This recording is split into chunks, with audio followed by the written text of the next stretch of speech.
T twenty বিশ্বকাপ চলাকালেই হঠাৎ পাওয়ার প্লের নিয়মে পরিবর্তন? না, এই পরিবর্তন বিশ্বকাপে নয়। আইসিসিও পাওয়ার প্লের নিয়মে কোনো পরিবর্তনের ঘোষণা দেয়নি।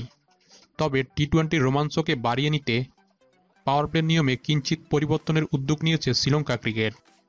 স্বীকৃত টি-টোয়েন্টি ক্রিকেটে সাধারণত প্রথম ৬ ওভারকে পাওয়ার প্লে হিসেবে ধরা হয়। তবে লঙ্কা প্রিমিয়ার লিগের এলপিএল এবারের আসরে ৬ নয়, বরং পাওয়ার প্লে হতে যাচ্ছে ৮ ওভারে। প্রথম ৬ ওভারের সঙ্গে ইনিংসের ১৬ ও ১৭তম ওভারকেও পাওয়ার প্লের অন্তর্ভুক্ত করেছে এলপিএল কর্তৃপক্ষ। ডেথ ওভারে নতুন এই পাওয়ার প্লের নাম তারা দিয়েছে পাওয়ার ব্লাস্টার ওভার। বৃহস্পতিবার এক বিবৃতিতে পাওয়ার প্লের নিয়মে পরিবর্তনে এই তথ্য জানিয়েছে এলপিএল কর্তৃপক্ষ।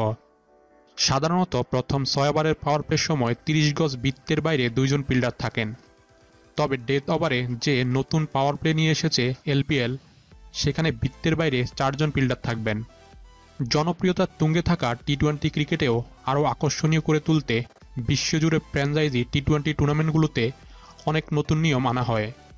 Indian Premier League, IPL, strategic time out, impact সাবসহ আরও নতুন কিছু নিয়ম যুক্ত করেছে। পাওয়ার প্লের নতুন নিয়মের বিষয়ে দেওয়া বিবৃতিতে এলপিএল টুর্নামেন্টের ডিরেক্টর সামান্তা দুদেনওয়ালা জানিয়েছেন, লিগে বাড়তি উত্তেজনা তৈরি করতে আমরা সৃজনশীল এই নিয়ম আনার সিদ্ধান্ত নিয়েছি। এর মাধ্যমে আমরা ক্রিকেট ভক্তদের মাঝে নতুন করে রোমাঞ্চ ছড়িয়ে দিতে চাই এবং ওই ওভারগুলোকে ১৬ ও ১৭তম ওভারে দলগুলো কিভাবে কাজে লাগাবে সেজন্য তাদের আরও কার্যকরী কৌশল প্রয়োগ করতে হবে।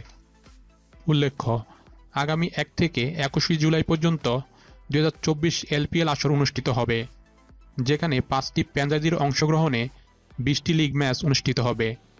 এরপর ৩টি প্লে অফ এবং ফাইনাল দিয়ে টুর্নামেন্ট শেষ হবে। এলপিএলের এবারের আসরে ডাম্বুলা সিক্সার্সের হয়ে খেলবেন বাংলাদেশের পেসার মোস্তাফিজুর রহমান এবং তাহিদ হৃদয়, আর কলম্বো স্ট্রাইকার্সের জার্সি গায়ে চড়াবেন পেসার তাসকিন আহমেদ। প্রতিদিন ক্রিকেটের আপডেট নিউজগুলো পেতে আমাদের চ্যানেলটি সাবস্ক্রাইব করুন। ধন্যবাদ।